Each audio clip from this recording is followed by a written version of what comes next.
সহজ করে আপনাদেরকে বুঝাই, যেমন ধরুন একটা পরিবারের ৩ জন সদস্য, স্বামী, স্ত্রী আর সন্তান। তাদের সকালবেলার ব্রেকফাস্টে স্বামীর ৩টা রুটি লাগে, স্ত্রীর 2টা লাগে, আর সন্তানের 1টা রুটি লাগে। এখন আমি যদি সমান সমান করে আদল করতে চাই, সবাইকে যদি 3টা করে রুটি দেই, তাহলে স্বামী বেচারার জন্য ঠিক আছে, কিন্তু স্ত্রীর জন্য 1টা বেশি হয়ে যায়। আর সন্তানের জন্য কয়টা বেশি হয়?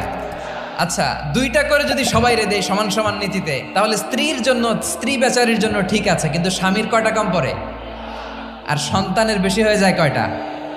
আচ্ছা, সমান সমান নীতিতে সবাইকে যদি সকালের নাস্তার জন্য 1টা করে রুটি দেই, সন্তানের জন্য ঠিক আছে, কিন্তু স্ত্রী বেচারির কম পড়ে কয়টা? স্বামীর কম পড়ে কয়টা?